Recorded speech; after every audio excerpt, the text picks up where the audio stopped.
Repatriating stolen funds is in our collective interest, President Buhari tells world leaders at United Nations General Assembly.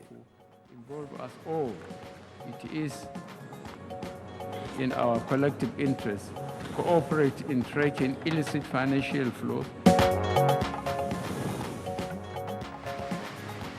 Wife of President at UN General Assembly advocates support for persons living with HIV/AIDS. Activities marking Nigeria's 58th independence anniversary commence with photo exhibition tracking the footprints of Nigeria's political leaders. The courage and the will and the resolve to keep trying and to do so at each turn. And on Good Morning Nigeria today, we shall be looking at Nigeria's participation at the ongoing United Nations General Assembly.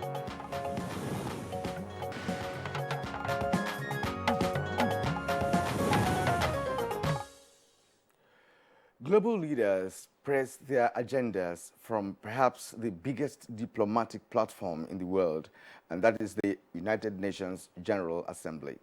You're right, Karen. Nigeria's President Muhammadu Buhari took the podium yesterday and got the attention of the world when he addressed the 73rd General Assembly of the United Nations for the fourth time since becoming President of Nigeria. Yes, indeed, Femi, and it was a rare opportunity for Nigeria to assert its position on global issues. And President Buhari, who was among the early speakers that addressed the UN General Assembly, seized the moment to canvass for peace and sustainable development across the globe.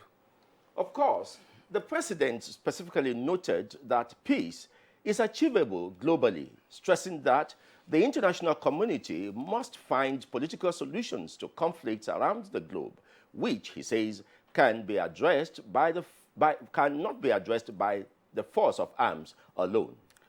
That's true indeed. And President Buhari also emphasized the need to curtail the proliferation of small arms in Africa, just as he called for international engagements to salvage the Lake Chad Basin and address the root causes of conflicts in the area. Nigeria, through President Buhari, also used the occasion to remind world leaders that the fight against corruption is for all countries and that it is in their collective interest to find synergy towards tackling illicit financial flows and repatriating stolen funds to their countries of origin. Yes, the president's address equally centered on the need to protect the rights of migrants worldwide. He particularly commended Western nations who treat migrants, especially African migrants, with dignity and compassion. Of course, Karen, those are bold and blunt statements by the Nigerian leader to the world, and Nigeria's position at the United Nations General Assembly conform to this year's theme, which is making the United Nations relevant to all people, global leadership and shared responsibility for peaceful, equitable, and sustainable development. And we have a number of diplomats on the program today who will do a critical analysis of President Buhari's address and Nigeria's participation at the ongoing United Nations General Assembly 2018. I am Kirian Umayo. Welcome to today's edition of Good Morning Nigeria, broadcast live on the network service of the Nigerian Television Authority. And I am Femi Okeo, joining Kirian to welcome you to this edition of Good Morning Nigeria. And as usual, we shall present our companion segments which include a review of today's papers, business, sports, foreign and entertainment news. But first, let's take the morning news from Anne Jibono. Hello, Anne. Good morning, Femi and Kirian. Good morning, Nigeria. Here's the morning news. President Muhammadu Buhari has made a strong representation to the international community to keep alive the values Nelson Mandela stood for by placing human dignity at the center of their actions. Addressing world leaders at the Nelson Mandela Peace Summit in New York, The president said concerted efforts must also be made towards building a just, peaceful, prosperous, inclusive and fair world. Passes into history. We stand with him in his aspirations for a better world. It is our duty to live up to his indelible legacy by collectively holding ourselves accountable to the values and principles for this declaration by striving for a just, peaceful, prosperous, democratic, fair, and inclusive world. And Africa is exploring innovative ways of funding peacekeeping operations on the continent and cutting over-reliance on the United Nations and other donors. This was part of discussions of the African Peace and Security Council held on the sidelines of the 73rd General Assembly of the United Nations. We talked about our support also for the African fund, security fund that is being set up, and for member states to contribute to that fund to give African countries and the AU the capacity to intervene in conflict and not just wait for outside partners. Still on reports from the ongoing UN General Assembly, wife of the President, Aisha Muhammadu Buhari, has emphasized the need for spouses of African leaders to take more proactive measures in canvassing support and advocacy to effectively tackle the epidemic of HIV/AIDS and other diseases in Africa towards improving the general well-being of women and children. Mrs. Buhari stated this during the high-level meeting of the African First Ladies Against HIV/AIDS on the sidelines of the 73rd session of the United Nations General Assembly. Countries need to monitor the activities of the agencies that deals with the HIV and AIDS to make sure that the funds that's given to the countries are being utilized for that purpose alone, and also we should have sense of accountability, because like some of the donors are losing hope on agencies and it's becoming a major problem.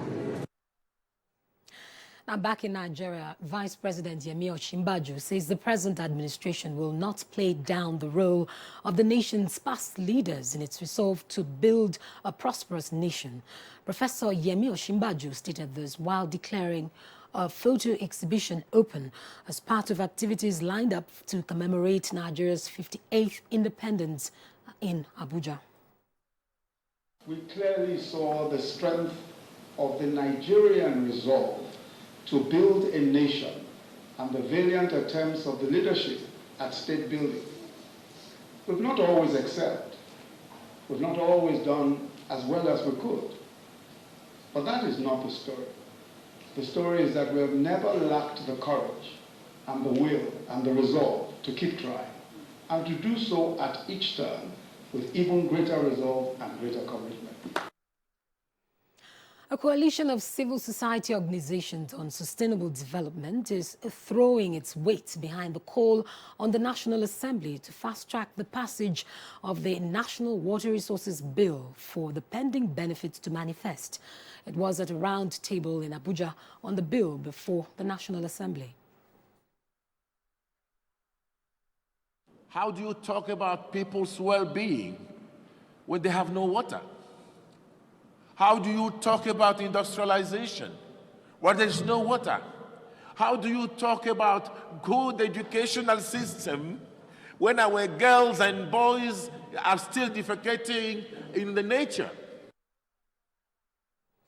Now let's talk politics. The All Progressives Congress has released the mode of primaries for the September 29th governorship primary elections. The governorship primary election is scheduled to hold this Saturday across the country and will be conducted using either direct or indirect method as adopted at the last INEC meeting of the party. The National Working Committee of the party has approved the conduct of direct primaries in 17 states and the FCT, while the indirect method will be adopted in 19 states. The National Working Committee, however, banned the Adamawa State Working Committee from participating as delegates during the forthcoming governorship primaries in the state, where indirect primary will be conducted. The missions of the European Union, the United Kingdom and the United States have commended the people of Osun State, the Independent National Electoral Commission, as well as security agencies for the transparent and smooth conduct of the governorship elections held in the state. A statement from the Information Office of the Embassy of the United States stressed the importance of conducting the rerun election without any violence, intimidation or vote buying. The missions advised that whoever wins the election after Thursday's rerun should be magnanimous in victory, and whoever loses should be gracious in defeat. Well, that's the news highlights for now. Good Morning Nigeria continues with Kirian and Femi after this break. Unemployment, notably youth unemployment, features strongly in our party's manifesto. We intend to attack the problem promptly through revival of agriculture.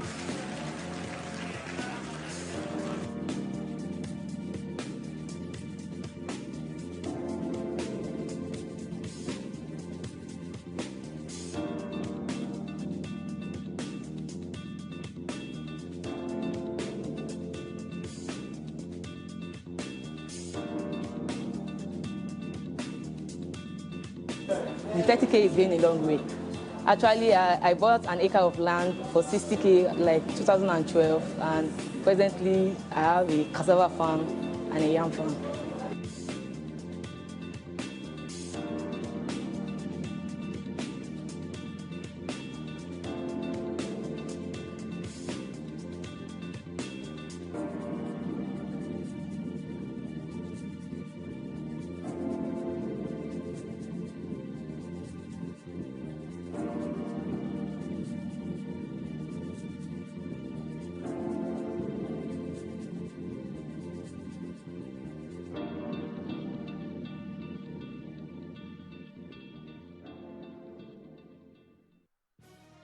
Reorganized, trained, and fully equipped, we are the new improved Nigeria Police Force.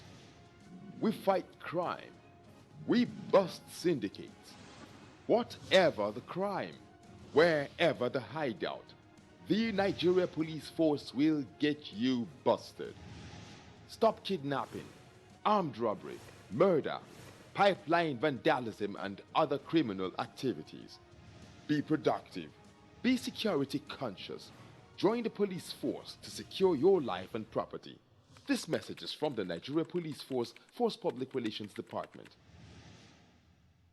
Kehinde suffers from indigestion. His twin Taiye suffers from heartburn.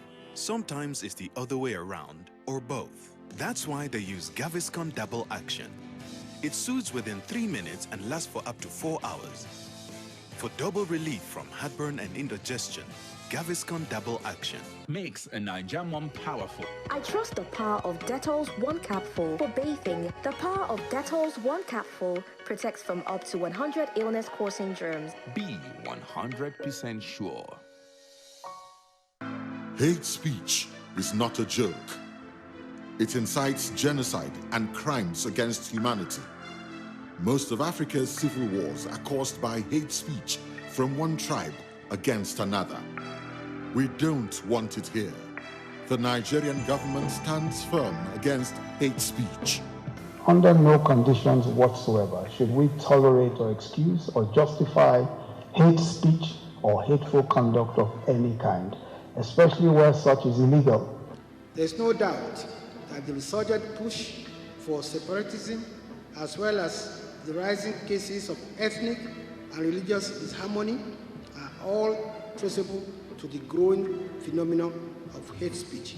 One nation bound in freedom, peace and unity. Nigeria, one nation, one people. This is a public service announcement brought to you by NTA. These days, people get their news and information from more media sources than ever before. Some of the news and information given are fake, unverified, doctored, and manufactured to create confusion, stir disaffection, and cause disunity. Before you believe or share any news, ask yourself, is this real? Is it from a credible source? Is it verified or verifiable? Fake news is dangerous. Whether you do it for fun or for political gains, real people can get hurt. Fake news, don't create it, don't spread it. This is a public service announcement from NTA.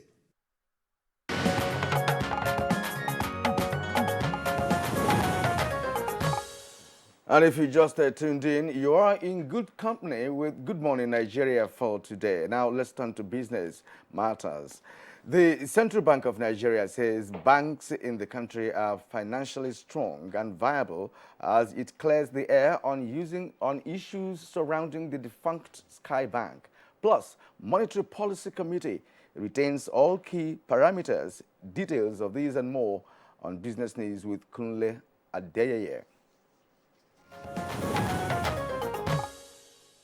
Amidst speculations from different segments of the country for a review of the monetary rates, the Monetary Policy Committee has retained all key parameters as held in the last 2 years.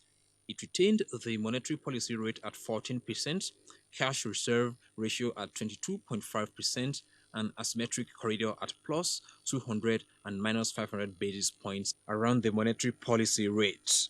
The liquidity ratio was also retained at 30%.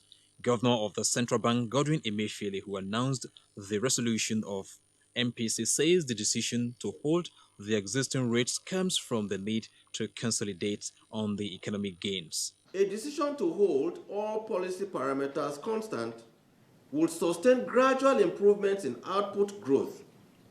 There is need to maintain the current monetary policy stance and await a clearer understanding of the quantum and timing of liquidity injections into the economy before deciding on possible adjustments. The committee also expressed concern over the rising levels of non-performing loans linked to the oil sector, which it cautioned is price-induced and must be checked. It called on the federal government to, as a matter of urgency, rebuild fiscal buffers, strengthen government finances, and intensify the implementation of the ERGP to stimulate economic activities. The committee assured of a positive outlook for the third quarter of 2018. The CBN governor also seized the opportunity to clear the air on the defunct Sky Bank.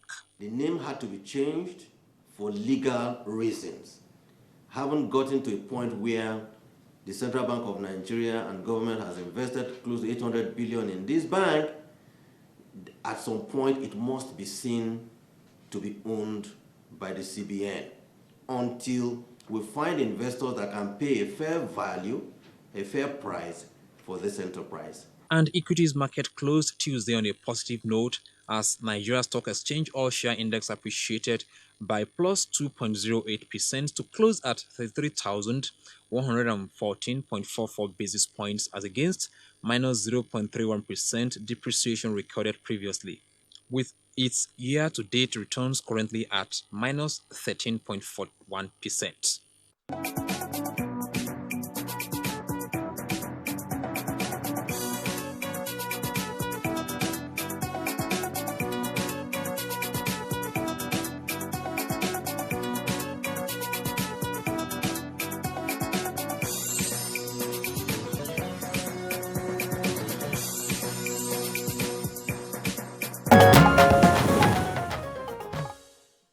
Thank you, Kunle Adeyeye, for that business package. And up next is newspaper review.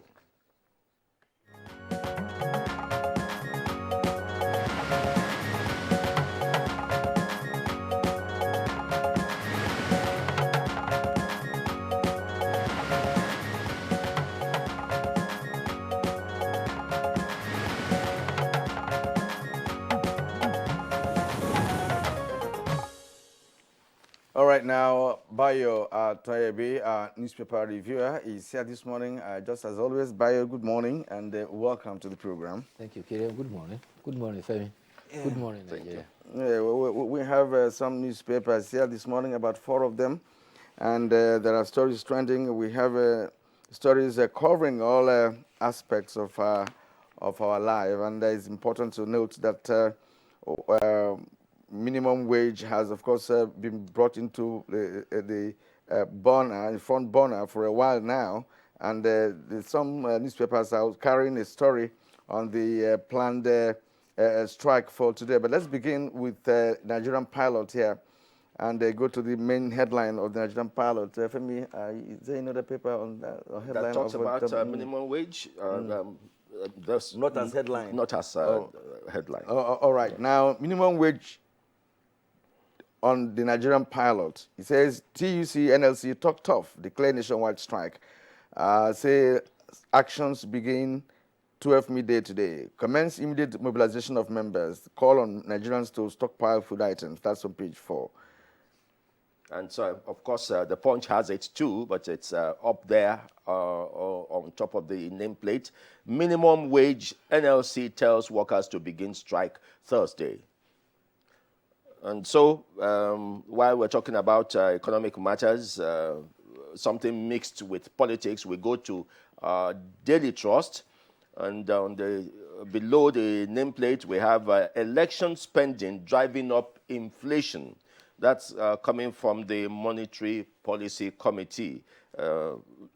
After these stories, I think other ones are majorly political stories. Should we take Bayo to make his comment on that? Well, the Labour debacle, if you remember, on the 12th of this month, Labour gave 14-day ultimatum that something has to be done about the minimum wage. The minimum wage thing has been going on. It is involving, incidentally too, the Labour itself. Is a tripartite committee involving Labour, government, and the employment of Labour, including the private sector.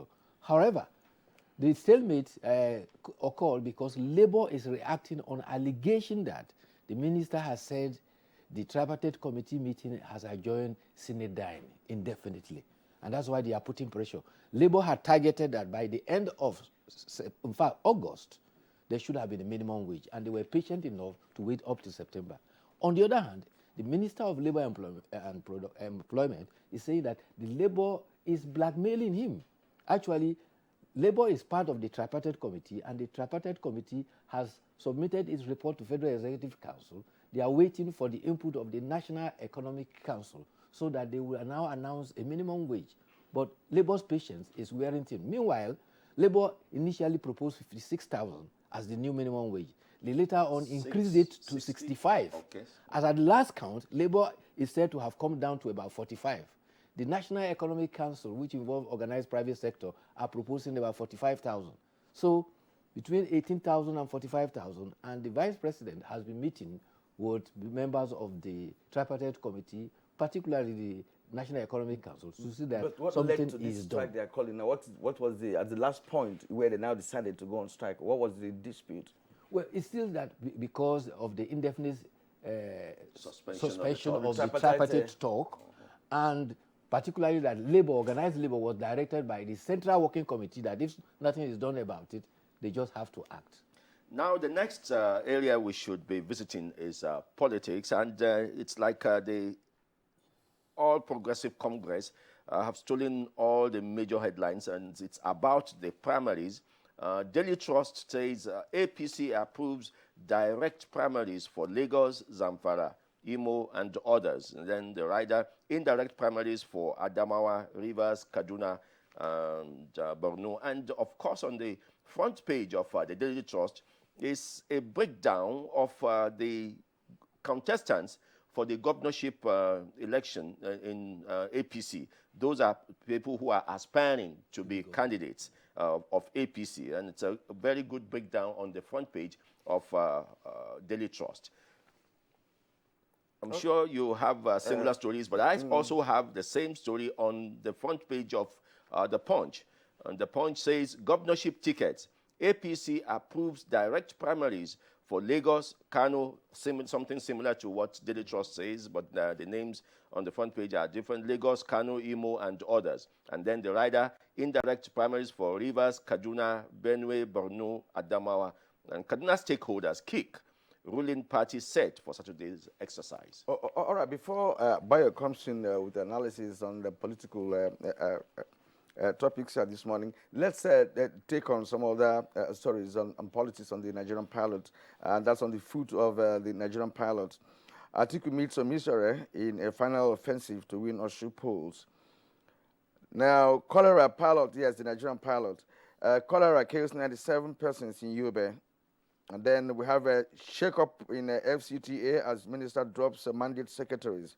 INEC clears the air on purported staff that tore Ayeda Day's report sheet. And on Independence Day 2018, Nigeria's history will not determine its future, says the Vice President, Professor Shebajo. And now, below the nameplate of the Nigerian pilots, we have APC global aspirants insist on direct primaries on page 16. And we have court nullifies removal of Imo deputy governor. Bayo. Well, let's talk about the politics first. You recall that at the last meeting of the All Progressive Congress, it was announced that for the presidential primaries, it is going to be direct primaries. But for the state and other ones, the discretion was left to the state to decide whether to be direct primaries or indirect. And everybody is picking as they want to choose, depending upon the determination by the various states. And certainly, there will be fallout, and because internal democracy has been the challenge of all political parties, and that's why you have people jumping ship. But meanwhile, the latest bride in town is the SDP gubernatorial candidate of Osun elections. And this is not far-fetched, because already Dr. Bukola Saraki has visited him. Governor Ayodele Fayose has also visited him. On the side of the APC, he has also been visited by Lasso and also the governor-in-waiting in the Ekiti State, Dr. Kayode Fayemi. And it is all not far-fetched, because in the last election, Senator Omisore returned third with 128,049 votes to place third. The election is inconclusive, and the 7 polling units where elections are to be determined, 2 of them are in Ife North and Ife South, which is his constituency, and it carries about 1,667 votes. The other one, which is of significance, is Oshogbo, which has 884. But the third one is Orolu, and Orolu, in fact, has 3 local governments where there was such default that is leading to the supplementary election, and he is controlling 947 votes. So, and that is the constituency of the Deputy Speaker, Lasso Yusuf. And so Lasso Yusuf too has been visiting Omishore, and there's pressure that... Now, let's return to the primaries of APC. Yes. The direct primaries sounds like the most inclusive, according to people's analysis, the most inclusive that it involves all party members. But then it needs real management because of the crowd that will be there. It's simple. Yes. Direct primaries means every card-carrying member will come and vote in the state. You can imagine how cumbersome that will be. Indirect primaries means representative of everybody, delegates, will come and vote. But the fear there is that delegates can be bought over. Monetization of the political system. So there's this mutual suspicion between everybody. The other alternative is a consensus where everybody agrees that, okay, we agree this is the candidate. And this time, consensus are few and far fetched in between. Okay. All right. You still have more stories there? Yeah, I have the story on which is a little common to other papers. Leah Sharibu's mother suing the federal government for 500 million naira damages in the Punch. But we also have it in Daily Trust too, at the foot of Daily Trust. On this, it is on the right side of Punch. Then we have other stories on the Punch. We have talked about the minimum wage, but this time the Punch talks about Buhari seeks expansion of UN Security Council and others. Then we go to matters of economy. The economy may slip back into recession, CBN warns. Those are fallout from the money, also from the Punch, on the top right corner of the Punch. After the Buhari story, then below it we have economy may slip back into recession, and that is coming from the CBN. I think it's a timely warning, particularly for our economic policies, to make sure that we stem that in the board. Yes, before Bayo comes in now, let's go to the Daily Sun newspaper. Daily Sun newspaper is just on the right-hand side of the nameplate of the Daily Sun. Buhari seeks global help to fight corruption at the UN. With the rider EU, US, UK won against intimidation in Osun rerun election. The stories are on page 3 and 421 of the Daily Sun. And then the headline there, major headline says the DSS arrests Aisha Buhari's ADC. With the rider, president's wife disowns security aid over 2.5 billion extortion mess.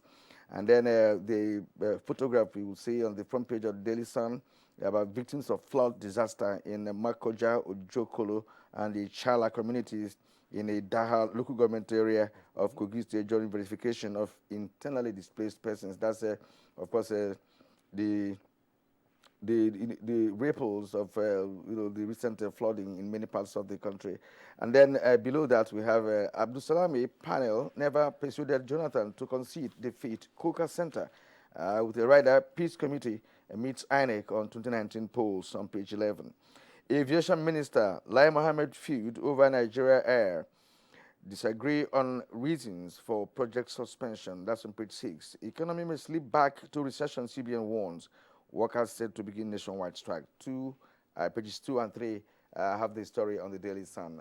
Bayo. Yes, Rebecca Sherebu, the mother of the schoolgirl that was adopted and retained from Dapchi, has reportedly sued. Actually, it was an NGO by name Lift Up, an NGO from United States that sued in her stead. And they have sued the Inspector General of Police and the Attorney General of Federation. First of all, that they should secure the immediate release and unconditional release of her daughter. And secondly, pay her compensation of 500 million for the reelection of duty for securing the release of her daughter. This information was released in Jos. The other interesting story is that... Before you go to another interesting story, yes. What do you make of that kind of move now by an NGO on behalf of the family of Leah? So does it really make sense? I mean, let us understand why the suing in the first place. And again, the courts hardly delve into situations where their orders are like futile. The orders the court will give are they cannot be executed. Possibly, that's my thinking. I can imagine a court ordering government to secure the release of Leah Sharibu. I don't know how particularly, but the compensation area, yes, exactly. Thank you. The compensation area possibly is an area that is. But the government has also said that it's still working towards getting her release, right? So it's not as if government has, dropped the idea of negotiating for her release. So one wonders why the suit. The anxiety is there, but for me, my pity goes to the family. If you recall, just about 10 days ago, the father suffered theft. They stole his generator, and sometimes when you are in agony, they come in torrents. My prayer is that she should be released very soon, and her blessings too will come in torrents. But meanwhile, it has happened in Imo State. The deputy governor, Eze Madumere, has been directed by the court to be reinstated as deputy governor. This is because the court, presided over by Justice Benjamin Iheaka, declared that the impeachment is invalid and of no legal consequence. You recall that something like that happened in Enugu, where a deputy governor was impeached for operating a poultry and a piggery in government house? No, but it's not, and eventually it was overturned. It's not the first time that politicians are going into exercise that cannot be backed up by law, and the process of impeachment are very clearly spelled out, and yet we still go into wild goat chase, kind of. I think they are being scared of the fact that it is a rigorous process, but you have to, go conclude it before attainable. It has been done before, and it can be done. I mean, now let's go into the editorials, and it comes from Daily Telegraph. They're writing about sustainability of school feeding program. That's the focus of the editorial of Daily Telegraph. And the Daily Telegraph is looking at the possibility of the school feeding program of this present administration being sustainable and achieving the motives for which it was set out to. One of the catches of that write-up is, as a matter of exigency and without much ado, every state in the Federation should leverage on this far-reaching program to boost pupils' enrollment and retention in their schools. And that is just the summary of what this editorial is trying to achieve. Well, the school feeding program is part of the federal government's program to bring education closer to the grassroots, right from the grassroots, because when the child is fed at school, one of the challenges of the parents about food is taken off. And even in some states, the state governments have gone to the extent of even providing some uniform and furniture in the school so that making the access to education a lot more convenient. But this concern is that about 10.5 million by United Nations standards are out of school. And so far, with the school feeding program, it has covered about 24 states and about 8,596,340 people have been affected by it. But the challenge is that the editorial is saying that it should be extended to all the 36 states of the Federation and the FCT so that it will cover the ground. That will make government's initiative towards education comprehensive. You know, even at the secondary school level, with the unity schools, there is a fixed tuition to make it affordable. And at the university level, tuition is free. However, there are some challenges that are coming. For instance, Ebonyi State has a state university, and where a student has gotten admission to read medicine, and because the university has a policy that they don't want their students to stay off campus, for the first year student to read medicine, he has to cough out 1 million. That is taking education out of the reach of the children, particularly if you look at Ebonyi State in the context of the Southeast Nigeria, educational-wise. So these are some of the obstacles that should be removed from the path to education. On the aspect of a school feeding program, I've had the privilege of covering 1 or 2 assignments on that project. I think part of the problem is that some state governments, you know, were not willing to contribute their own quota in the entire exercise. But gradually, many states are buying into it because we understood then that the federal government will provide the funds, while the states will provide the logistics, and of course even bring the contractors that will be engaged to, you know, carry out the exercise. But now, from all indications, if they can get up to 28 states, it does mean that many states are beginning to buy into it. It was slow in starting because they had to be sure of the system, engage the caterers, make sure that the food quality is good and ascertain. And it has a ripple effect. You will now have people who will be engaged, who will be paid for cooking the food. Farmers whose eggs are wanting a market will now have a market because a child will have an egg a day. So it had its own ripple effect, but it requires management. Thank you very much, Bayo, for your normal daily reviews. And now when we return from this break, we'll go to our discussion on the 73rd General Assembly and Nigeria's participation.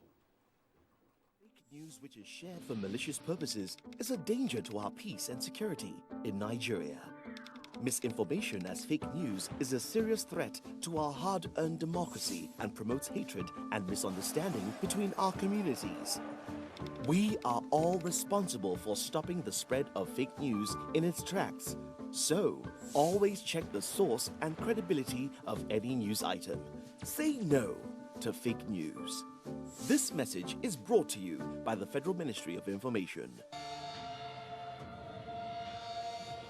For years, the NTA has been promoting science, technology, arts and crafts under the tagged name National Children's Expo. We are set with another edition as we gather children around Nigeria, junior category ages 6 to 12 and senior category ages 13 to 18. The theme for Expo 2018, achieving self-sufficiency in agriculture, meeting the challenges of security and exposition of alternative energy as pathways to national development. Date, October 21st to 25th, 2018. Venue, NTA Headquarters Arena, Area 11, Garki, Abuja. We are set to celebrate the best of innovation across the country. For more information, please call the following numbers. NTA ETV, promoting learning.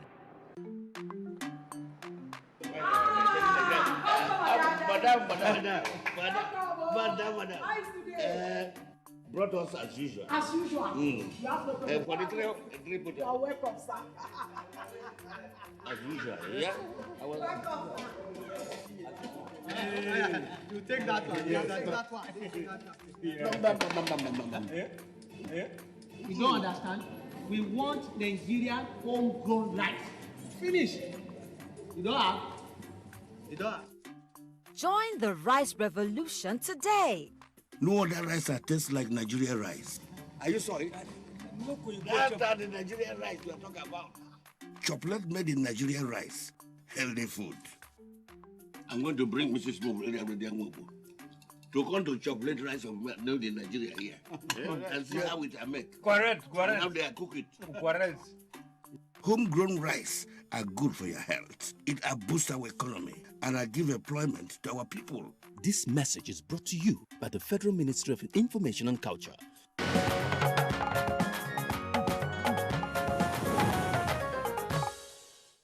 The 73rd General Assembly of the United Nations is our focus on Good Morning Nigeria. And of course, we will analyze the highlights of President Muhammadu Buhari's address to the UN. And to set the tone for our conversation, let's take this background report put together by our correspondent Ademu Sambo.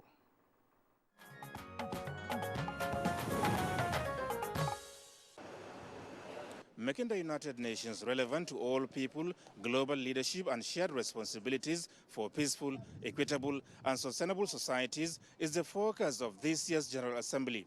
It is therefore an opportunity for the world leaders to give their countries perspectives towards achieving their objectives and making the world a better place for all of humanity. For President Muhammadu Buhari, resolving international conflicts, crises and wars, defeating terrorism and insurgency, curbing arms trafficking, fighting corruption and other global challenges can only be effective through concerted action and multilateral cooperation. Corruption within countries and illicit flow of funds across national boundaries have huge negative impact on the stability, peace and economic prospect of millions in developing countries. Corruption significantly robs national governments of resources to provide meaningful livelihoods to their populations who are predominantly youth, thus giving rise to more irregular migration. The fight against corruption, therefore, involves us all. The president described as regrettable that many of the crises and threats to peace and security around the world remain unresolved, and in some cases, matters got worse. He said although the crises have a variety of festering causes and effects, it is the failure to address them early and effectively that leads to out-of-control conflicts. International community cannot afford to give up on the Syrian and Yemeni people.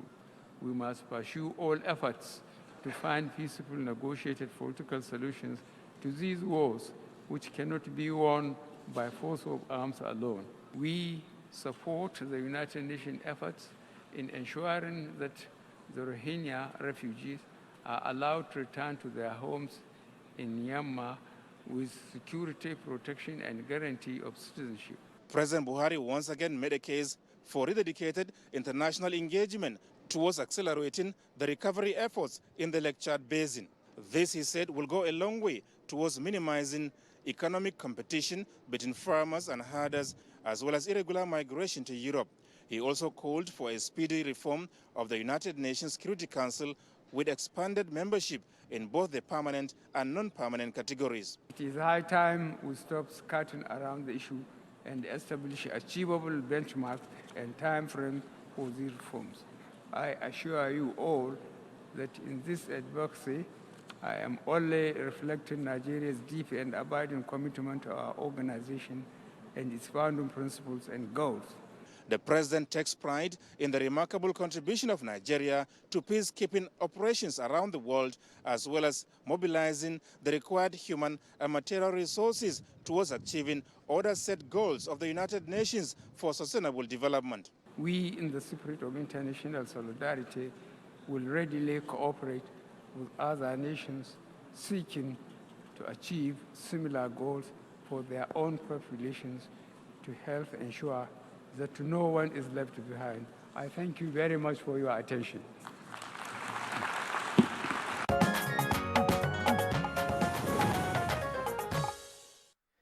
Now joining us here in the studio to discuss the thrust of President Muhammadu Buhari's speech and matters arising at the ongoing 73rd UN General Assembly is Ambassador Usman Sariki, former Deputy Permanent Representative of Nigeria to the United Nations. Ambassador, you're welcome to Good Morning Nigeria. Thank you. Thank you. We also have in our studio another diplomat and someone you're very used to on this program particularly. He is the former minister, former permanent secretary, I beg your pardon, former permanent secretary, Ministry of Foreign Affairs, Ambassador Joe Keshi. Thanks for joining us on the program. Good morning. Thanks for having me. Well, we'll also be joined from our Lagos Network Center by a senior research fellow and head of the Division of Security and Strategic Studies of the Nigerian Institute of International Affairs, NIAA, Dr. Joseph Bolarinwa. Dr. Bolarinwa, welcome to Good Morning Nigeria.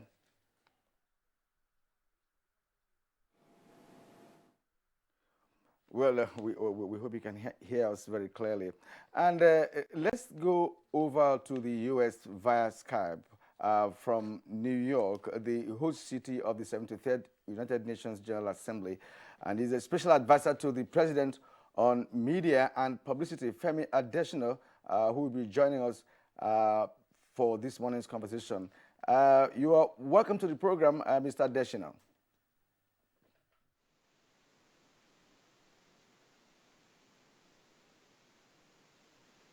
Line is through to New York for Mr. Adesina to talk to us this morning on this very, very important topic. He's on ground in New York, as a matter of fact. So he attended the General Assembly and, of course, watched the president make his speech yesterday. And that's why we're asking him. Good morning once again, Mr. Femi Adesina. Welcome to the program.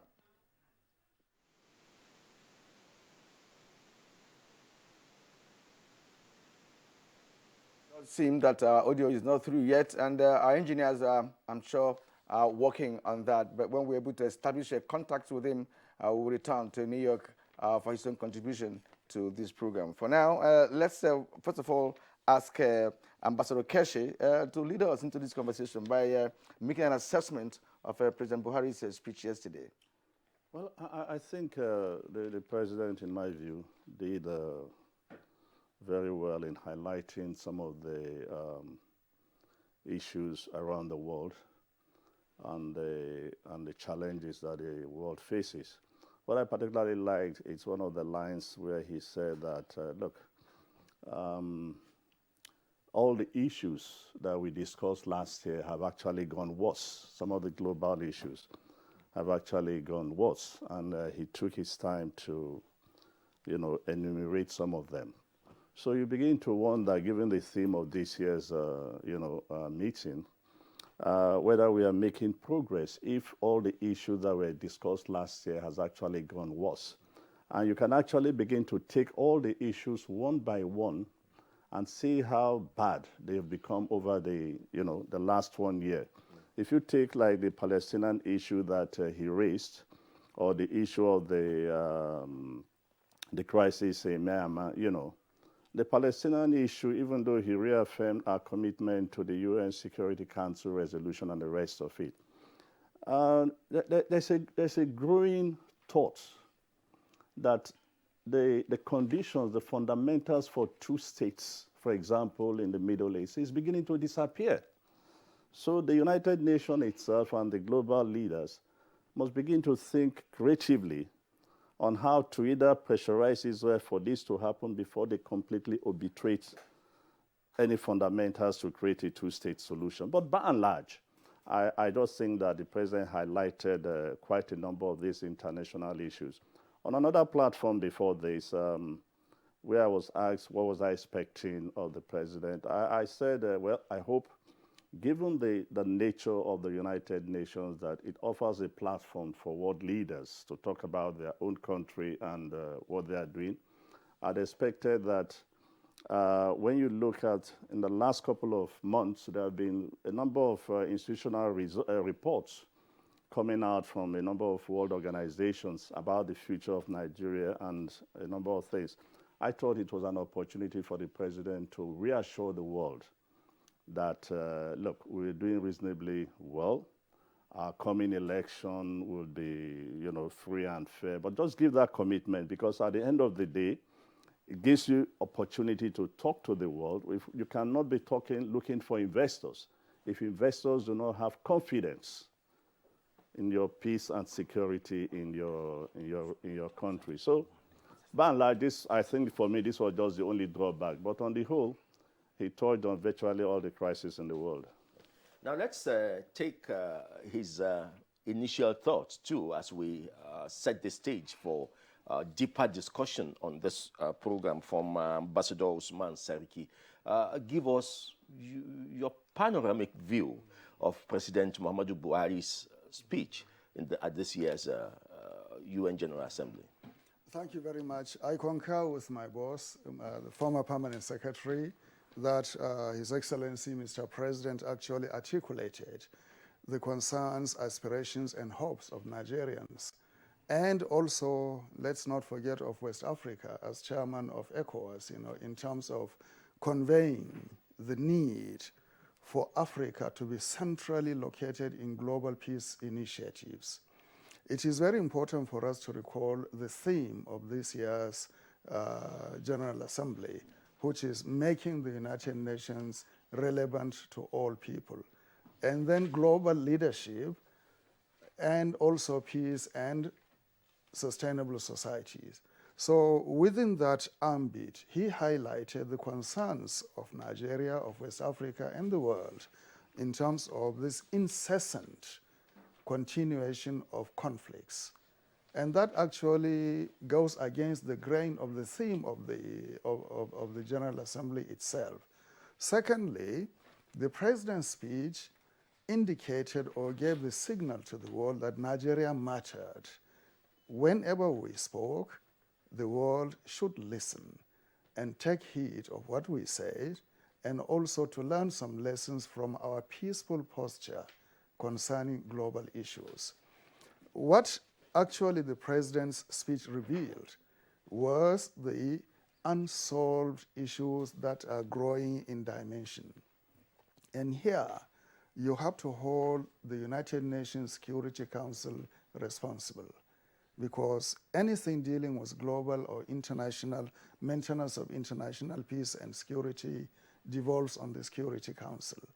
The 5 permanent members, when you look at the configuration and typology of wars and conflicts all over the world, you find the footprints or the fingers of some of the 5 permanent members involved.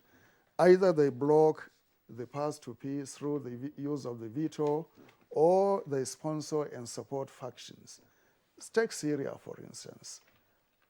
The entire members of the 5, apart from China, the rest of the remaining 4 permanent members are deeply involved in the conflict in Syria. And when you come to Yemen and Libya, you find some of those members are also involved. So they make the problems of the world intractable because of the pursuit of their individual national interests. And that is where the gravest problem lies. Member states should allow the United Nations as a global governance body to balance between individual national interests and the global interests, global challenges, and global concerns, so that the UN can find viable, lasting solutions to global challenges. So I think that is where I think Mr. President's speech becomes very relevant. All right, thank you. Let's go over to Lagos, where we have Dr. Joseph Bolarinwa. Dr. Bolarinwa, let's get your own take on President's presentation yesterday. Let's understand what you believe was the high points of his speech yesterday.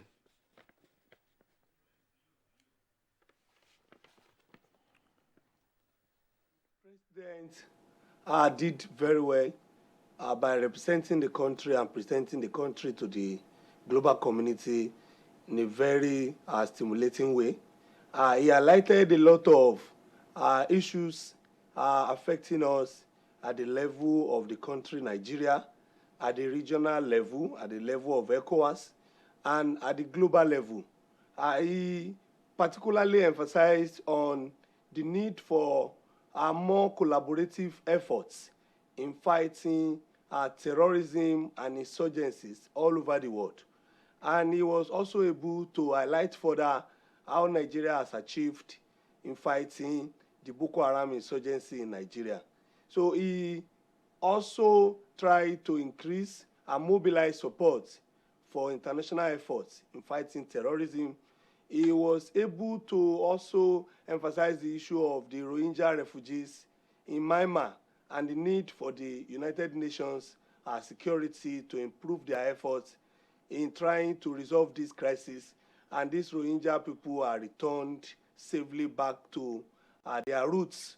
He further stated in the area of corruption that corruption really has affected most developing countries around the world, and that Nigeria is not an exception.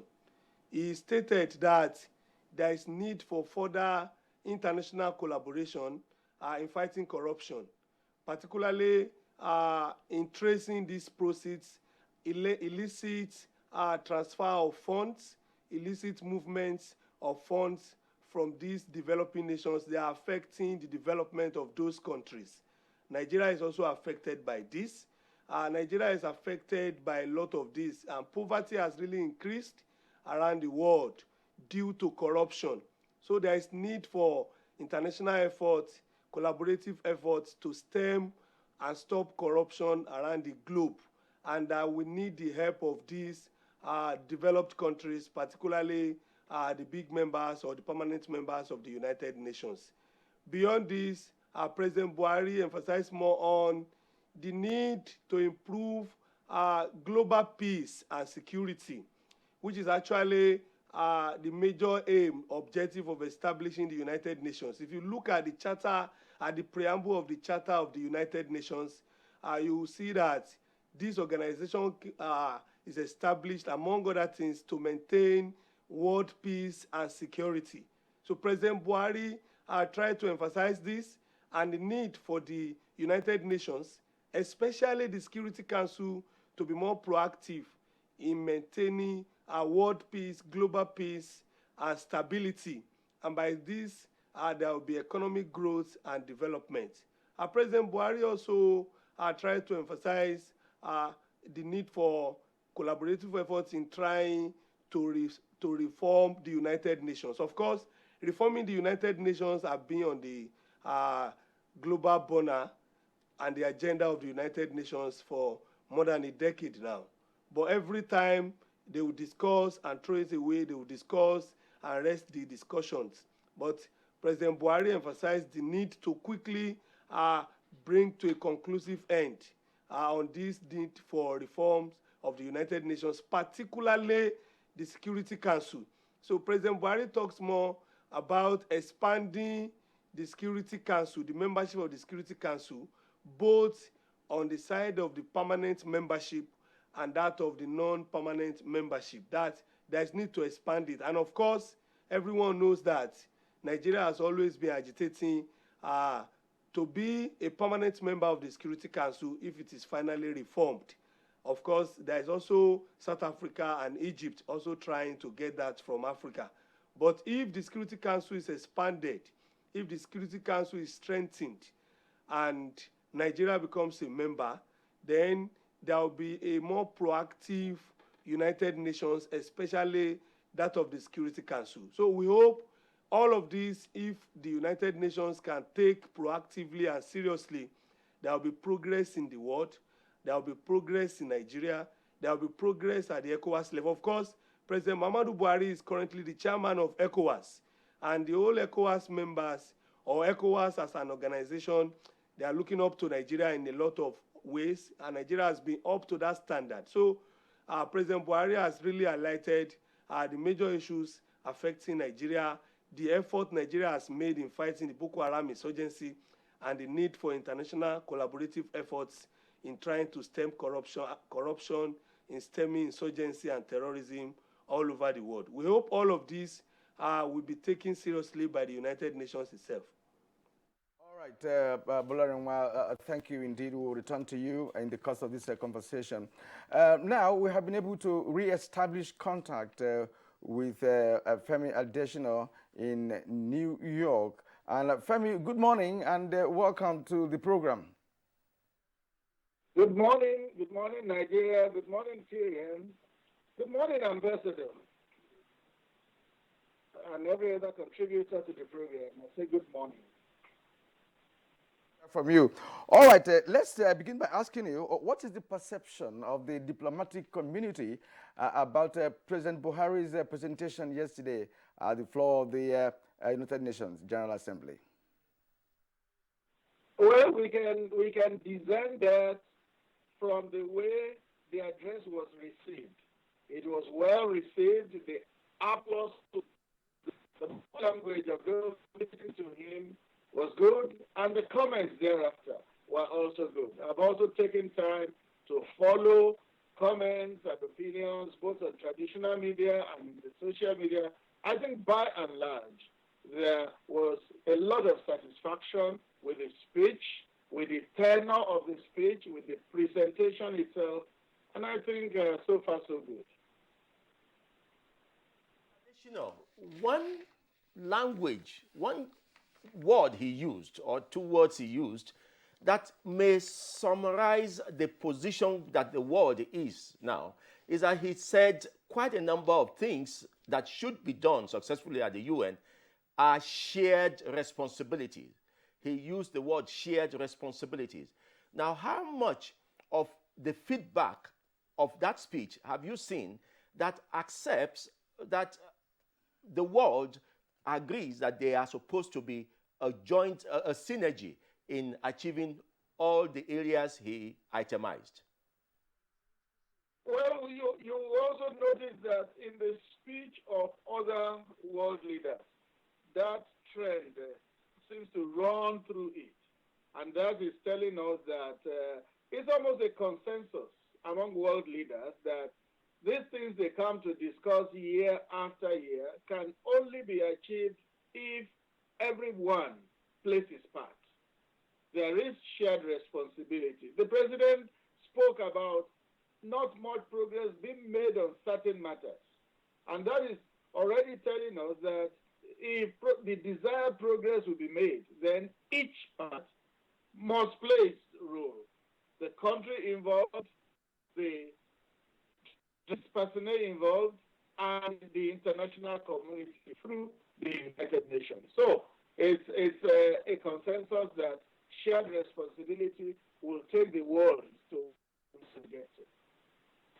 All right, just before you go, well, by calling for expanded membership of the United Nations Security Council for both permanent members and non-permanent members, what do you think that Nigeria is aiming at by raising this very critical issue at this stage in the life of United Nations as an organization?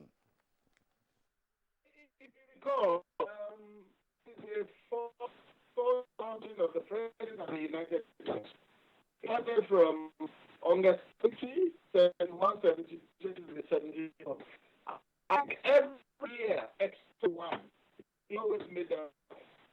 And not only a lot of leaders. So it's a major issue.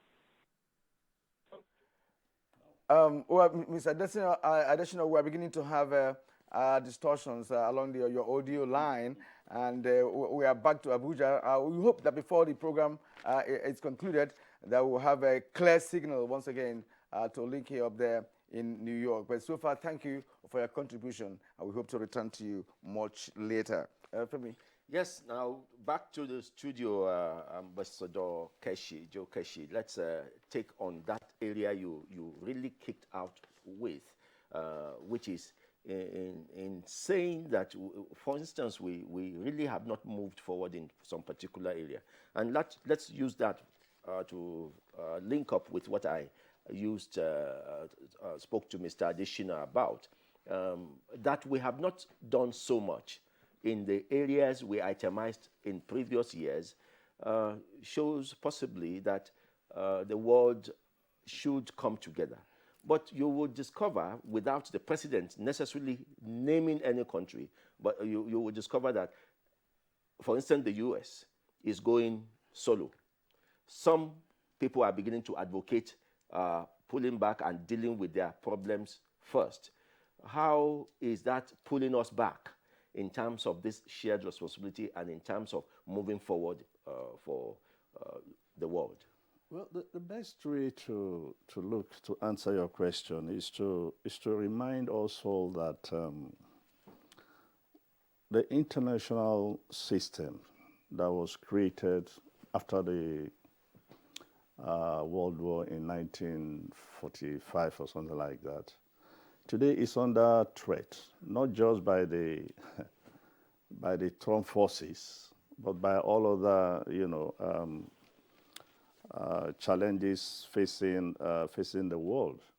If you take, for example, the issue of migration, and compare modern migration to the migrations that took place in the 60s and the 70s, you find out that the world was more receptive of the migration in the past than it is today. And that itself is posing problem. When you see a country like Italy, for example, behaving in a very cruel manner to immigrants, even expressing that it doesn't give a damn if they all perish on the high sea or they should be turned back to wherever they can, you begin to get a sense in what has happened to the world over the last couple of years. But you were right.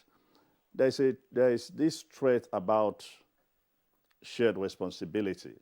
If you listen to Donald Trump yesterday, I was listening to him.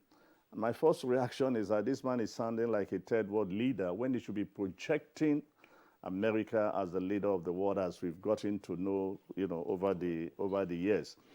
To the extent that he even complained that they would only respond to those who, respond to them. And when you think of that speech itself, what are we going to give the United States to start with? We can't, except China loans them money. The rest of us can't loan them money.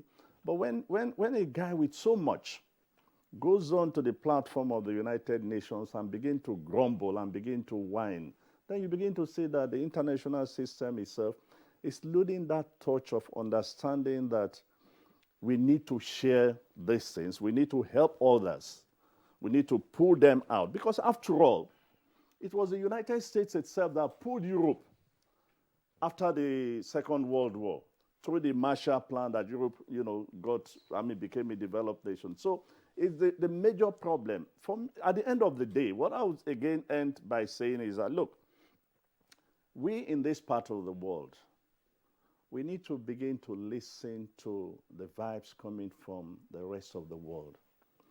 Whether some people like to admit it or not, Africa is gradually being abandoned by the rest of the world, because they think that they've done so much and we have since refused to grow. So when you find the president saying they are taking a serious look at development aid, and they only give those who are friendly to us, or those who, more or less, those who like us, or those who listen to what we say, or those who accept our dictation, it's not the only one who said something like that.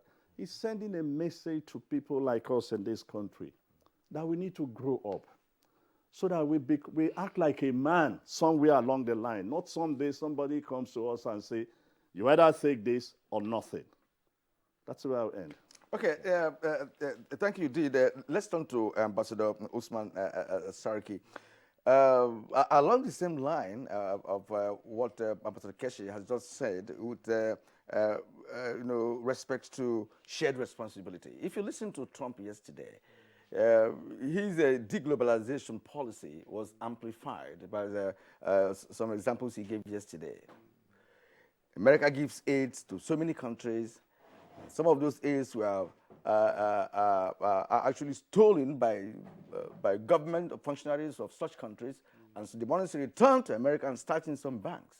He was worried, actually, that if you are giving aids and you do not even put the aids into proper utilization, that America is not prepared to continue giving you aids. And besides, people say that where you put your money is where you put your mouth. And if somebody gives you money and doesn't get anything from you, somehow he reacts. The world is beginning to change according to the thoughts of Donald Trump and other speakers, according to what Ambassador Kechi told us here. Now, in your perspective, what should be the message from this statement of Donald Trump? What should be the message to African leaders, especially? Yes. Well, first to Nigeria, what will be the message to Nigeria? I think the message is let us get up from our slumber, wake up, girdle our lions, and face the world squarely on our own terms. Let us fight corruption first in this country. Maximize our resources, direct them to places, areas where they will make impact. We can never move even an inch forward developmentally if we don't fight corruption in this country. Corruption at the local government level, corruption at the state level, at the federal level. This is the bane of this country. If Nigeria is not pulled out of the quagmire, the rest of Africa, particularly sub-Saharan Africa, will not go anywhere. This is a fact acknowledged by other Africans. Let us not be so much carried away or be so much disturbed by what President Trump said. He was speaking to the gallery. That is his national constituency. The midterm election is coming, I think, in November. He is having a very badly disarrayed White House governance there. So he's trying to actually rally around the extreme right, the people who voted him into office, to tell them, I'm still here and I matter and I care for you. Let us not be disconcerted or to feel disconsolate about his speech. The other side of the speech, which did not come out, was the American government announced the establishment of a $60 billion package for developing countries by way of infusion of investment through the private sector and other agencies to compete with what China is doing. Yeah. So on one hand, he comes to the United Nations to say, you are either with us or not. And on the other hand, you find the technocrats who know and who realize the impact of the Trump policy saying, look, we have to engage with the world. We are not an island unto ourselves. So they put up this package of 60 billion, but that is just a drop in the ocean. Now, coming back to the issue of shared responsibility. Shared responsibility has been a consistent theme of the United Nations from its foundation up till today. And it is part of the theme of this year's General Assembly. First, it says global leadership, shared responsibility, peace, and sustainable societies. All these principles are being undermined by nationalism, especially nationalism of the extreme type. Ambassador, my boss has referred to Italy. I can refer to Hungary. I can refer to Sweden, where a party, extreme right party, has come to power. Sometime you find in Austria, extreme right-wing parties coming up. And they are posing a threat to issue of collective security, multilateralism, and shared responsibility. Africa should resist going down that trend. We should not be too nationalistic in terms of corralling ourselves, fencing ourselves up, and presenting our back to the world, bristling with weapons and offensive languages and frowning faces. We should be welcoming, like Ambassador says, for investments, friendly capital flowing in, and to interdict the flow of capital out of our continent. This is the most important thing. And without the economics of the whole issue, if we don't understand them, we will continue to play a second fiddle. So fighting corruption, structurally establishing precision and organization in governance, and making ourselves relevant. This is ultimately what matters. Let me come to you in Lagos, Dr. Joseph Bolaniwa. One other area we have highlighted it, which President Muhammadu Buhari reminded the world of is in the reform of the United Nations General Assembly and the Security Council about the expansion and the need to bring others on board. Why has this idea, and this idea has been floating for some years now, why has it become intractable? Why is it? Of course, we know nobody wants to let go what he already has. But is it not becoming more realistic that you bring others on board for the United Nations to get reformed? Yes, there is need for the expansion of the Security Council of the United Nations. And that's why since 2005, when the report was released by the late former Secretary General of the United Nations, Mr. Kofi Annan, they have been agitating for the reform of the United Nations, particularly the Security Council. If the Security Council is not expanded, like the two excellencies in the studio I've mentioned earlier, if it's not expanded, it means only 5 powerful nations, or call it permanent members, will continue to dictate the affairs of the world. Of course, most decisions are taken at the level of the General Assembly, but the Security Council must politically approve any decision made by the General Assembly. And that's where the major decisions are made at the level of the Security Council. So there is need to strengthen the United Nations with the expansion of the Security Council, and more permanent members and more non-permanent members are brought on board. By this, the principle of shared responsibility will be enhanced, whereby everybody has his own responsibility to take. Not only that, everybody has his own quota to contribute. Everyone has the burden of the world to share among ourselves. And thereby, we have a safer world. We have a peaceful world. We have a stable world.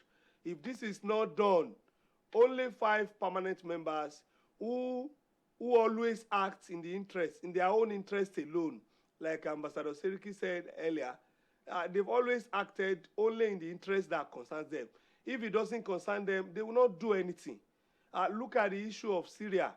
The Syrian crisis have gone so wide that one cannot just imagine what will happen in the nearest hour, in the few hours, or in the next 1 month or thereabouts. Look at the issue of Myanmar, and look at the plight of the Rohingya refugees. Of course, President Muhammadu Buhari also made allusions to it. And look at the issue of illegal migration. Of course, President Buhari mentioned that it is because of increasing poverty in most developing nations, and particularly the problem and the stigma of corruption, that is also fueling illicit movement of funds and money. It's also fueling illegal migration. Many people are moving out of these countries in Asia, particularly in Africa, and their destination is Europe, especially Italy. Italy, look at Greece. Greece closing its borders, Sweden closing its borders, and people are not. And you look at what is happening, look at the government emerging in Europe now. Most of these governments emerging in Europe now, in Italy, in Sweden, in most places, even in Greece, they don't want anything collective responsibility. And that's what the United Nations is all about. That's what President Buhari was trying to talk about shared responsibility. Let all of us take our own quota. Let all of us do our own contribution. By so doing, we have a safer world. We have a secure world. Everything will be stable. And there, growth and development can take place. Where there is no peace, development cannot take place. But where we have instability, we have insurgencies all over the world, terrorism aggravating and escalating problems of the world, development cannot take place. So we should all do what we are meant to do. So if the United Nations Security Council is not expanded, I'm afraid things will just continue to be the way it has been. Issues that were discussed last year, years back, 2 years ago, they are still what we are repeating again. And that's why we need a safer world. We need a global peace and security. We also need this responsibility of shared values shared responsibility, and that's why President Buhari is talking about expanding the Security Council and expanding the membership on the non-permanent basis and the permanent basis. If other people are involved, then there will be civil war, there will be more peace.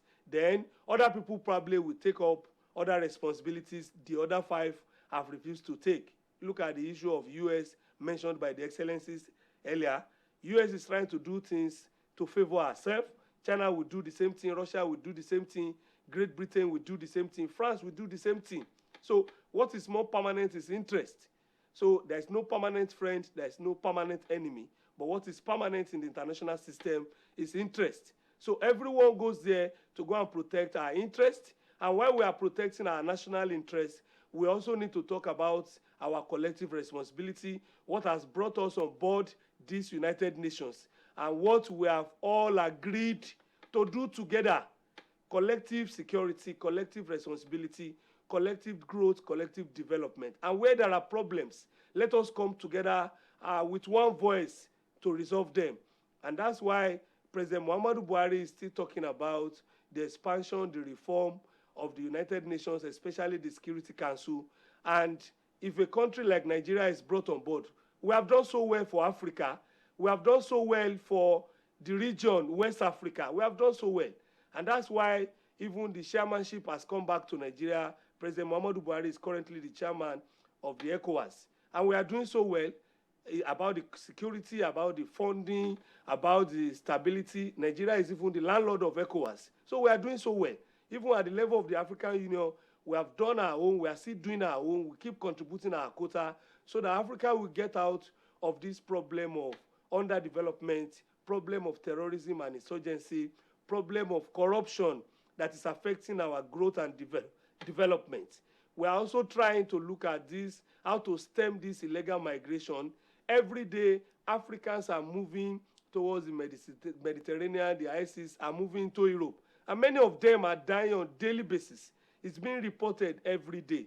So is this poverty? Is this corruption? Is this all perpetual and perennial crisis we keep having that's making people to run away? If all these problems are resolved, they are stemmed, and the United Nations move up to its own responsibility the way it started in 1945, then we'll have a civil world, we have a secure world, and we have a protected world. And everyone will take his own responsibility. And at the national levels, our countries will do what they are meant to do, and the one they cannot do, the United Nations can come to the aid. Well said, Dr. Bolarinwa. And let's return to the studio now and go to Ambassador Keshe. Ambassador Keshe, would like you to speak to some of the issues he raised already with respect to expanding the Nations Permanent Security Council. The membership, has been in the front burner for decades now, and no reaction has been taken by the 5 members of this council. Now, what would be the benefit if this expansion is achieved? And are there criteria for one to belong to the permanent membership of the Security Council? Are we talking about the strength of a country in terms of military strength, economic vibrancy, and what have you? Are there prerequisites that could lead to more countries becoming member of the Permanent Security Council at the UN? Well, let me start by also going back to the question that was posed to the gentleman in Lagos. I'm not too sure if the expansion of the UN is on the agenda of the current Secretary General. But I know it's an issue before the UN, but I'm not sure if it's on the agenda of this new gentleman. But we must not forget one or two things. That for me, the last effort made to expand the Security Council failed, not so much because of the big powers, but because of the dynamics of each continent deciding who represents the continent. In the case of Africa, it will make natural sense, conventional sense to say that Nigeria must be for so many reasons, and maybe South Africa or Egypt, one of the two, would be a member of the Security Council. But we had a situation where as soon as some decision was made, a number of insignificant, with all due respect, started indicating that they want to also be a member of the Security Council. I can't remember, you correct me, I don't know whether Gambia was one of those who at some point in time decided that they want also to be a member of the Security Council. Libya also came on board that it wants to be. Look, so we just made a nuisance of the whole thing, so it became difficult to agree. But we are not the only one with that problem. In other continents also, I can't remember what happened to the Japanese and the German, but it was the politics in the various zones that were expected to be represented, that led to everybody getting frustrated. And I think the United Nations decided to let it be, for a while. But more to your, whether there are criteria, of course, there should be criteria for being a member of the Security Council. You must have the wherewithal, you must have the strength. You cannot go and put an insignificant country that is GDP is what, and the next day you say, look, the Security Council needs to support an operation. They can't do anything. So when you begin to look at it, that yes, there must be criteria for this, and as far as we are concerned and everybody is concerned, there's no way you can, think of an expanded Security Council without a country like Nigeria. And I keep saying sometimes that also should put a responsibility on us that we need to grow up fast in order to take our place in some of these, organizations, because it's very, very critical. And more specifically, when you look at the members of the Security Council today, they were, to start with, the powers that won the war a few years ago, after the end of the war. They constituted, so they created the organization the way they wanted it. Now the world has grown. The world has expanded. New actors have come into and there are new regional powers that you need to bring in order to complement this whole question of, shared responsibilities. And when you look at what we've done from our own perspective, look, we've been one of the strongest supporters and contributors to the UN peacekeeping operations. I can't remember how many peacekeeping we've done around the world.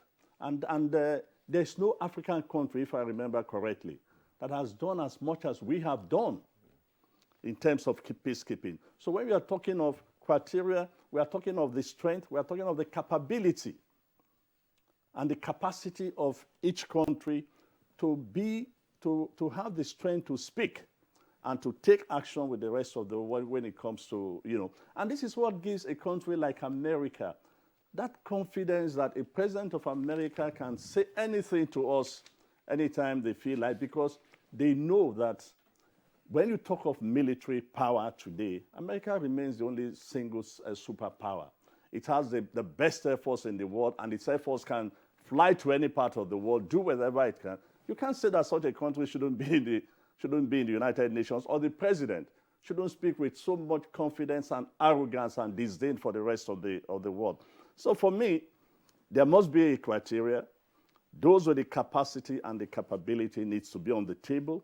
And if the round is started again that it needs to be reformed, I sincerely hope that the rest of the rest of us, Africa, has learned its lessons as to what went wrong the last time around, and a few other, regions would also be able to resolve their own internal problems so as to bring, so as to agree to the expansion of the Security Council. Now, if we do not resolve this crisis, and I would just say as a final contribution to this issue that, look, I think that if we are serious in getting the Security Council resolved, for me, the easiest way is that whenever we talk among ourselves in the continent at the regional level, continental level, we must come to a consensus and say, look, AB or ABC should be the countries we should recommend to the UN.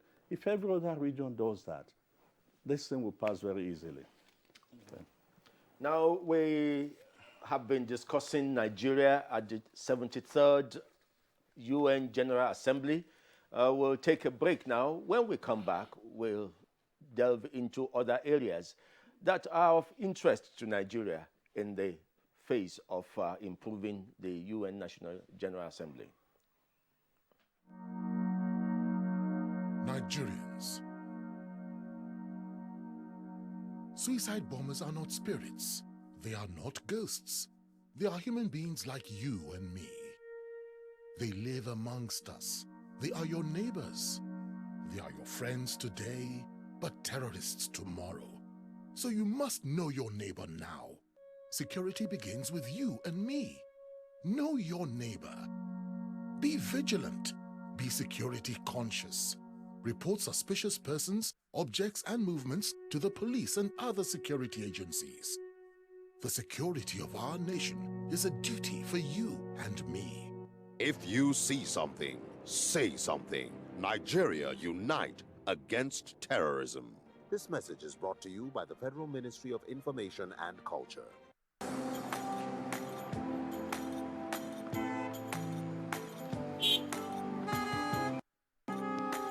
Move now! The red light won't kill you! Move now! To dey disobey traffic law, they cause accidents. Me, I don't talk, say I no go dey do am again because change begins with me.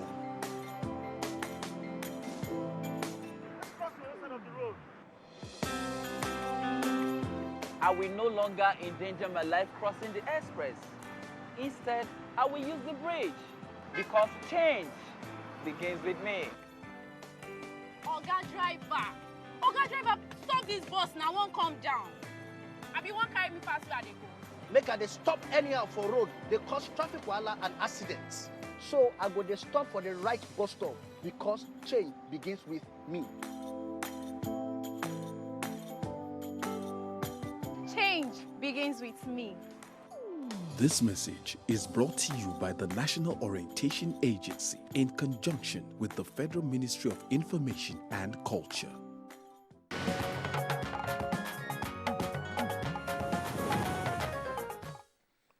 President Muhammadu Buhari's speech to the 73rd General Assembly of the United Nations is our focus on Good Morning Nigeria, and we want to welcome to this discussion from our Majuguri studio, a former ambassador of Nigeria to Pakistan, Ambassador Dauda Danladi. Ambassador Danladi, you are welcome to Good Morning Nigeria. Good morning, Nigeria, and good morning, Your Excellencies in the studio. All right, we'll be coming to you in a short while. We'd like Nigerians to know that many are responding to this conversation because, of course, the importance of President Buhari's speech yesterday. We have some tweets here, and let's read it out before we continue our conversation. We have Delegate Solomon. Truly, there are always many political, security, social, economic, and other contentious issues of the international scene which affects Nigeria and Africa. But Mr. President and the government delegation are expected to pay more attention to issues that affect Nigeria more directly, like insecurity, poverty, etc. And Mike Ayakos tweets, the President's address to the 73rd UN General Assembly is a welcome development. His speech really dealt on all aspects of human development. The world leaders should follow suit. We need global peace and collaboration among nations. There must be peaceful coexistence in the world in order to fight poverty. Abubakar Ismail just asked a question. Is the UN taking action on the issues being raised annually? Omogolahan tweets, whoever listened to Mr. President's speech at the UN General Assembly cannot agree less that PMB was on spot. His speech was a summary of all that matters vis-a-vis our very existence as a race, people, and all you can think of. All right, Omogolahan once again says Buhari has indeed spoken like a Pan-African statesman that he is, speaking for the interest of migrants across Europe and America. The collective well-being of African descent in Europe and America must be protected. Akins Dada Tackling migration should begin by making Africa to become what foreign lands are. Africans are migrating from all ramifications. Okay, Sani, Michael, or Marco G, to some of us, bef before we call for any alignment, we demand that the stolen Nigeria's funds that are domiciled in Europe should be repatriated unconditionally. Our stolen funds should not come back to us in Africa as aids or grants. Give us our stolen wealth now. Osa Moses, a very good speech by our president. Migration is part of human life to look for greener pasture and improve the standard of living of individuals. Once Africa can improve the nation's economy and create more employment opportunities, it will reduce irregular migration. Those are the tweets we have, and we quickly go to Maiduguri to take on Ambassador Dauda Danladi's thoughts. Since we're just bringing you, let's allow you give a general comment on the speech of President Muhammadu Buhari. The speech of President Muhammad Buhari is a milestone, considering Nigeria's contribution over the years since independence, since 1960, to UN peacekeeping operations. The call for the expansion of the United Nations Security Council, which is the principal organ of the UN, I think is timely. Nigeria, over the years, is ranked the 14th largest contributing nations in terms of troops to the restoration of peace in the world. In Africa, in just 2018, recently, according to the data released by the Department of Peacekeeping Operations, Nigeria is ranked the 8th largest country in contributing troops to peace operations. Now, going forward, when you look at the huge contributions that Nigeria has done to the restoration of peace in Liberia and Sierra Leone, in January this year, the new president of Liberia commended Nigeria and said that Liberians will forever remain grateful to Nigeria for the restoration of peace and the huge sacrifices made to restore peace in their country. We have witnessed a transition from civil to civil rule for the first time in decades in Liberia. Now, if you look at the various challenges of global threat in the world, look at the Syrian war. The Syrian war has been ongoing now for the past 7 years, and over 500,000 people have lost their lives in Syria. 11.7 million people are displaced, they have lost their homes, and 5.6 million refugees abound in the world. And you know the challenges refugees are facing in Europe. Now, if you look at Yemen, the 3 years war in Yemen, over 50,000 children have lost their lives, with about 3 million refugees. Now, another longest dispute, which requires serious attention, is the Kashmir dispute between Pakistan and India. It is the longest dispute in the world. The non-implementation of the UN resolution may not be as a result of the expansion of the Security Council to incorporate certain countries. In Africa, Nigeria being one, and perhaps in Central Asia, there will be the need for countries like India to participate in the Security Council. Over 90,000 people have lost their lives in the Kashmir dispute, and it is still counting. Now, the Israeli-Palestinian crisis, again, since the crisis started in 1920, over 26,000 people have lost their lives, with 11,000 people receiving various treatment. Now, the pursuit of global peace, yes, the United Nations has made some effort, and we can see some results. The historic summit of President Trump and Kim Jong-un, the engagement now between South Korea and North Korea are all in the right direction towards perhaps the denuclearization of the Korean Peninsula. But Africa alone, through various religious conflicts, ethnic conflicts, insurgency and terrorism, in just 2017, over 35,000 people have lost their lives, with over 60,000 people, especially in Nigeria, that are internally displaced. So the speech of the president actually captures the true picture of Nigeria and the role that the global community should play in ensuring that the world achieves sustainable global peace. And on the other hand, yes, there must be bilateral and multilateral cooperations, especially in the fight against corruption. Nigeria over the years has been battling with the issue of repatriation of funds. And one wonders when poverty, hunger have ravaged most African nations. But on the other hand, we are yet to see real commitment in ensuring that illicit funds stashed in Europe are repatriated back to Nigeria.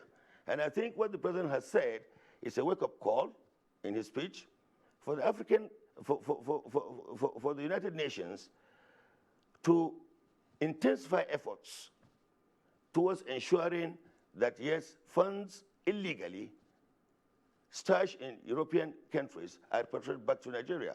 Yes, we know that the UN has been contributing its quota to the African development. Africa enjoys about 36% of the expanded system funding of the UN through allocation to various organizations like IFAD, the Food Agricultural Organization that is trying to improve and modernize agriculture in Africa. Of course, narrowing it down to Nigeria. Recently, a report was released that the UN has contributed over 4 billion naira for assistance to internally displaced persons in Borno State, where 60,000. Ambassador Danladi, we are going to pause you here for a while, but I think it's also important for us to ask you the next question, because I know you just joined us. Let's ask you the following next question that will take us away from the analysis we have already posited. Now, let's look at the outcomes of this UN General Assembly that President Buhari made a speech on yesterday. Considering all he presented to the world, what would you think are going to be the outcomes of this year's General Assembly?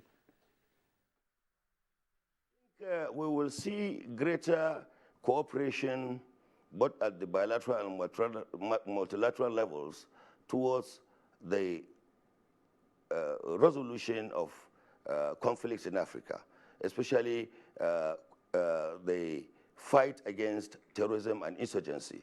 Again, I'm optimistic that we will see greater cooperation in the area of fight against corruption, the need to repatriate illegal funds, especially Nigeria's quest to ensure that funds that have been discovered, the normal judicial process are fast-tracked by various countries where these funds are stashed so that Nigeria can benefit. Again, there would be positive outcome in terms of more funding for various developmental projects in Africa. So going forward, there is hope that by the end of the 73rd UN General Assembly, there could be various programs that would be put in place by the UN towards addressing some of the challenges facing not only Nigeria, but Africa. But importantly, I do hope that his speech will stimulate the need to expand the UN Security Council, both the permanent and, of course, the temporary. We are all aware that Nigeria, of course, recently just concluded 2 terms as a temporary member of the UN Security Council, but that's not enough. looking at the various conflicts that Africa is facing, in terms of the ethnic and religious crisis, and as well as the combating of terrorism. So, Ambassador Dauda Danladi, now we're doing the home stretch. Ambassador Joe Keshi, it was you who posited at the beginning of this program that at the end of it all, we must look inwards. How, as your final thoughts as to how we move forward, how do you think this will play out? Because conflicts start from inside each country. So when we make political decisions, economic decisions, corruption, how would looking inward eventually help us launch into the international scene? We need to begin by looking seriously at our leadership recruitment process.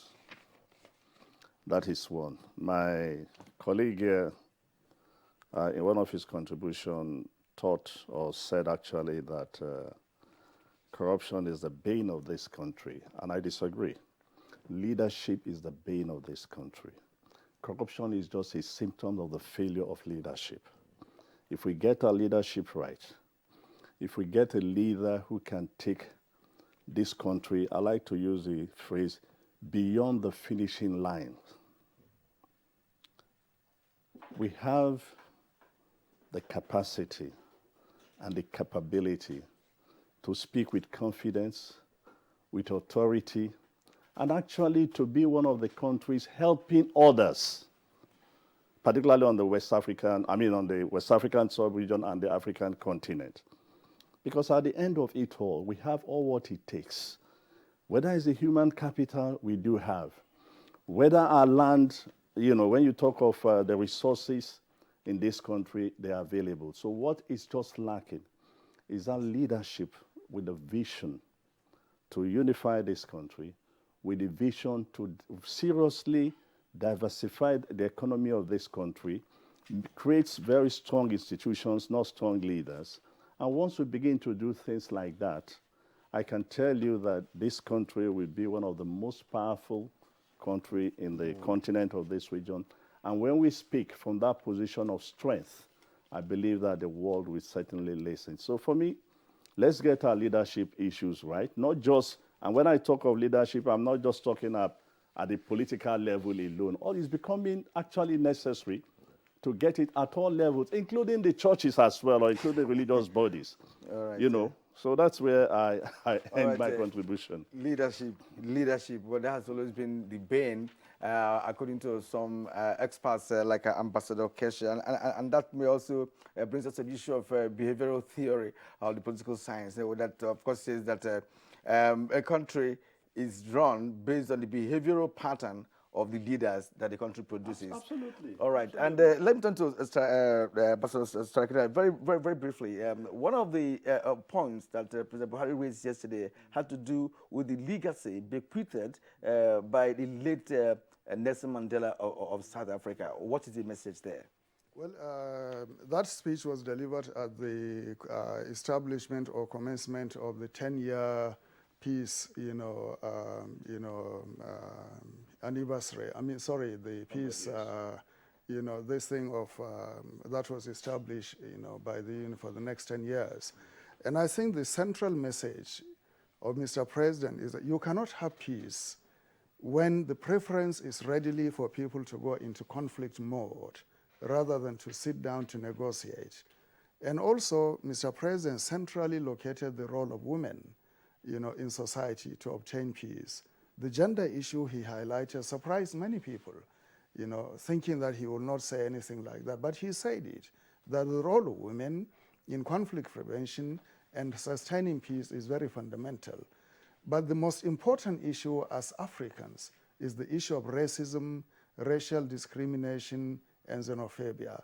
That is driving a lot of things in the world today. Even if you listen to the undertones in the debates on migration or so-called illegal migration, racism is there, very palpable below the surface. The issue of human rights, that were always people as putting the spotlight on us. to check us whether we are doing rightly by human rights or not. There is racism in it. When you go to those countries, you'll find that racism actually pulsates below the surface. It never comes out to the surface until a critical moments. So Nigeria, as the biggest black nation, must put racism and racial discrimination at the forefront of the discourse in the United Nations. Now, coming to the issue of, very briefly, the reform of the Security Council, it encompasses more than expansion of the membership. It involves first the framework and working method of the Security Council. It encompasses the relationship between the Security Council and other organs of the United Nations, particularly the General Assembly, the Human Rights Council, the Peace Building Commission, and things like that. And thirdly, the use of the veto power. How should it be used? Should it be used sparingly, only where egregious human rights violations are taking place or so, all right, before the issue of expansion comes in? All right, thank you. Because at the Security Council, if one nation vetoes a resolution, it stops there. That's all right. one of the problems, yes. All right, gentlemen, it's been a very healthy conversation on Nigeria's participation as the 73rd United Nations General Assembly taking place in New York. Our president was there the 20th to deliver his presentation. All right, and at this point we are closing down this segment of the program, and we wish to appreciate those who actually did justice to the topic. I'd like to begin with Ambassador Usman Sarki, former Deputy Permanent Representative of Nigeria to the United Nations. Ambassador Usman Sarki, thank you for your contribution this morning. Thank you for having me here. All right, Ambassador Joe Keshi, of course, was a permanent Secretary, Minister of Foreign Affairs in the perhaps in the last dispensation. Thank you, sir, for being part of the program this morning. Thank you for having me. All right, and from Maiduguri, Ambassador Dauda Danladi, thank you. You joined us a bit late, but you made a very useful contribution this morning. Thank you indeed. And Dr. Joseph Bularinwa from Lagos Network Center, it's been nice talking to you this morning on Good Morning Nigeria. And finally, Femi Adesina joined us from New York. We got a little bit of his take on the issues raised, but we had issues with his line in the course of the conversation. Thank you also for reaching us from New York. And to continue our program, let's take you on weather. That's, of course, knowing weather prospects for the rest of today. Hello and welcome to the weather forecast. A quick check on what we expect. Morning thunderstorms and rainfall activities are probable, especially over the southern cities. Cities like Lagos and part of Calabar and their environ should expect some thunderstorms and rainfall activities. Makurdi, Jalingo axis too are not left out, with some weather in the morning. While Kebbi and their environ should also expect some and overnight weather systems. Other places should be cloudy. Later in the evening, we anticipate some thunderstorms to prevail over the extreme northern part of the country. Also, the north central, especially the high grounds, are expected to witness some thunderstorms here and there. The southern cities should also expect some activities in the evening hours. I leave you with temperature forecast. Thank you for staying tuned. I am Oluchukwu Anoku. Bye for now.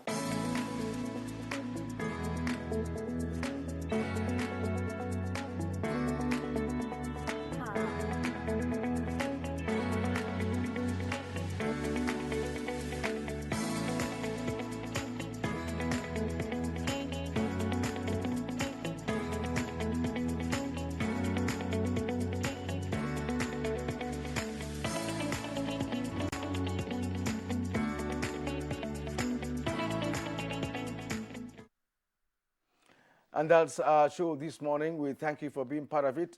Tomorrow is yet another day when we will return here with a fresh edition of Good Morning Nigeria. My name is Kirian Umayo. Have a great day. And I'm Femi Okeowo. Enjoy the rest of the day.